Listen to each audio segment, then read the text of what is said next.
નમસ્તે વિદ્યાર્થી મિત્રો, હું છું રાજેશ ગોસ્વામી. સ્વાગત કરું છું આપ સૌનું આજના વિડીયોમાં.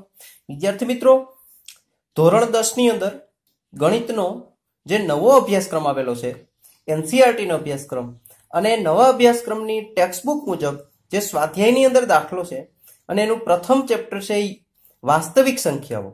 એ વાસ્તવિક સંખ્યાઓની અંદર તમારે આ ટાઈપનો પ્રશ્ન પૂછાશે પરીક્ષામાં, યુક્લિડની ભાગ પ્રવિધિનો ઉપયોગ કરી ગુસા શોધો. તો વિદ્યાર્થી મિત્રો, એનો એક નમૂનાનો દાખલો તમને હું આજે સમજાવીશ. પૂરો વિડીયો જોજો. પરીક્ષાની અંદર દાખલો મોસ્ટ આઈએમપી છે. આ વિડીયો જોયા પછી તમે એમ નહીં કે અમને આ દાખલો નથી આવડતો ફ્રેન્ડ્સ. અને વિદ્યાર્થી મિત્રો, તમને એ પણ કહી દઉં કે આ વિડીયોની અંદર તમને ઘણો બધો ફાયદો થશે. તો વિદ્યાર્થી મિત્રો, 867 અને 255, 867 અને 255 નો આપણે શું શોધવાનું છે? ગુસા. ઠીક છે. તો સૌથી પહેલા તો ફ્રેન્ડ્સ, યુક્લિડનું ભાગવિધિ આવે એનું એક સૂત્ર છે, એ બરાબર BQ પ્લસ R. તમે કહેશો અમને આનો મતલબ ખબર નથી, તો અહીંયા તમે જોઈ શકો છો ફ્રેન્ડ્સ, એ બરાબર BQ પ્લસ R મેં અહીંયા સમજાવેલું છે.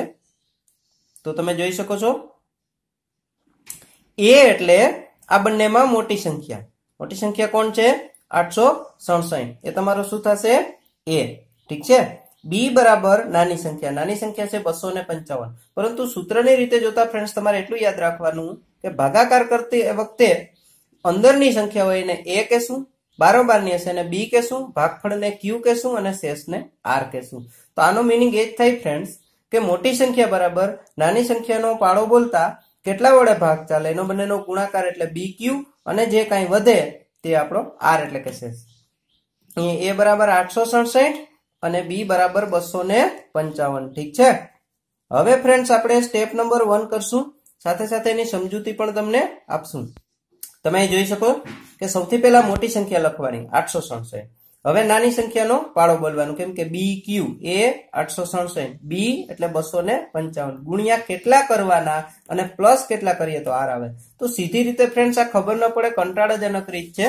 એના માટે મેં અહીંયા સમજૂતી આપેલી છે. પરીક્ષામાં તમારે આ કઈ કરવાનું નથી. સમજૂતી સ્ટેપ 1 કે કાંઈ લખવાનું નથી, ડાયરેક્ટ રીત કરવાની છે. તો સમજૂતી માટે છે એટલે તમને બધું સમજાવું છું. તો સ્ટેપ 1 માં વિદ્યાર્થી મિત્રો, આપણે અહીંયા 255 ને રાઉન્ડ ફિગર લઈ લેવાના. 5 કાઢી નાખો તો 250 ગણાય. 250 ગુણ્યા 2 કરવાના તો કેટલા થશે? 500.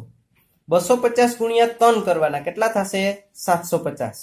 250 ગુણ્યા 4 કરવાના કેટલા થશે? 1000. તો અહીંયા આપણે શું કરવાનું? તો 1000 ઇઝ ગ્રેટર ધેન 867. મતલબ 1867 થી મોટા છે. આ જે 867 છે આપણા, આનાથી વધવા જોઈએ નહીં. આ બંનેનો ગુણાકાર, આનાથી ભાગાકારનો નિયમ તમને યાદ હશે ફ્રેન્ડ્સ કે આનો બંનેનો ગુણાકાર આનાથી વધવો જોઈએ નહીં, એથી.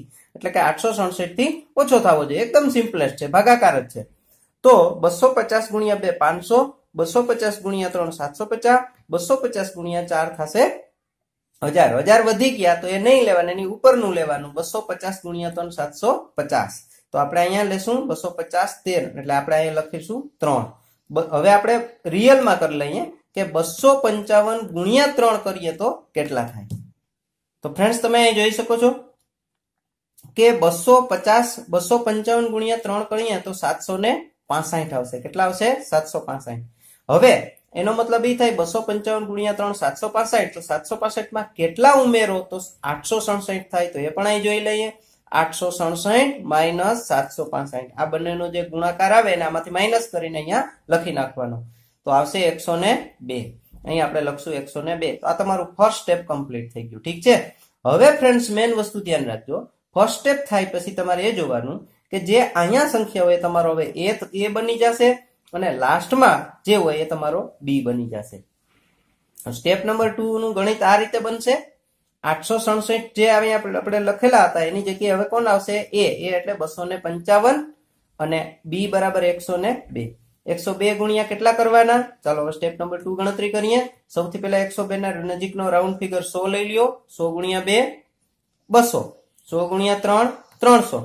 300 ઇઝ ગ્રેટર ધેન 255. અહીંયા ખાસ ધ્યાન રાખવાનું, આનાથી વધવો જોઈએ નહીં. 255 થી આનો ગુણાકાર વધારે ન થવો જોઈએ. અહીં થઈ ગયો 300. મતલબ શું થાય કે આ નહીં ચાલે, એની ઉપરનું ચાલશે. 100 ગુણ્યા 2 200. તો અહીંયા આપણે લખશું 2. તો રિયલમાં કેટલો થાય? 102 ગુણ્યા 2. અહીંયા કરી લઈએ 102 ગુણ્યા 2. ઠીક છે. 102 ગુણ્યા 2 કેટલા થશે? 204. 204 માં કેટલા ઉમેરીએ તો 255 થાય, તો 255 માઇનસ આ 204, ઠીક છે? તો કેટલા થશે? 51. મતલબ અહીંયા આપણે કેટલા લખશું? 51. સિમ્પલેસ્ટ 102 ગુણ્યા 2 204, 204 માં કેટલા નાખીએ 255 થાય? 51. હવે આપણા માટે 102 થઈ જશે A, 51 થઈ જશે B. હવે આપણે કરશું સ્ટેપ નંબર 3, ઠીક છે?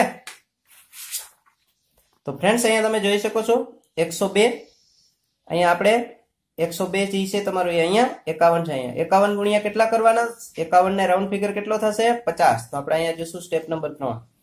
તો 50 ગુણ્યા 2 કેટલા થશે? 100. તો 100 તો એકદમ નજીકની સંખ્યા આવી ગઈ ફ્રેન્ડ્સ. એનો મતલબ આપણે ડાયરેક્ટ લેશું 51. 51 ગુણ્યા 2 તો કેટલા થશે? 102. 102 માં કેટલા નાખો તો 102 થાય? તો કે 102 માઇનસ 102 0. એટલે આપણે અહીં લખશું 51 ગુણ્યા 2 102, 102 પ્લસ 0.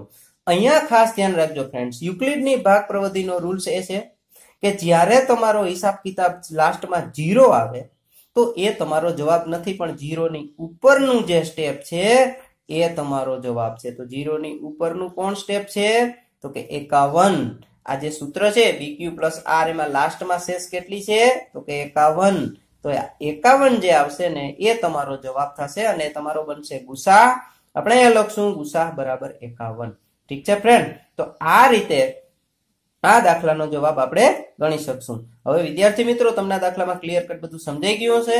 છતાં પણ કોઈને કઈ ન સમજણ નીચે કમેન્ટ કરી શકો છો ફ્રેન્ડ્સ. અને હા, આ રીતે જો તમે મારી પાસે આખું ગણિત ભણવા માંગતા હોય ફ્રેન્ડ્સ, તો એની કોર્સ હું પૂરેપૂરો કોર્સ તમને હું મારા પેઇડ કોર્સ જે છે એની વાત કરું છું ફ્રેન્ડ્સ. તો ગણિત ધોરણ 10 નવો કોર્સ માર્ચ 2020 ની અંદર 100 માંથી 100 માર્ક્સ મેળવવાની ગુરુ ચાવી પણ આપીશ તમને ફ્રેન્ડ્સ. અને એની સાથે આખા ગણિતના તમામ ચેપ્ટર ફક્ત 1000 રૂપિયામાં હું તમને શીખવાડી દઈશ.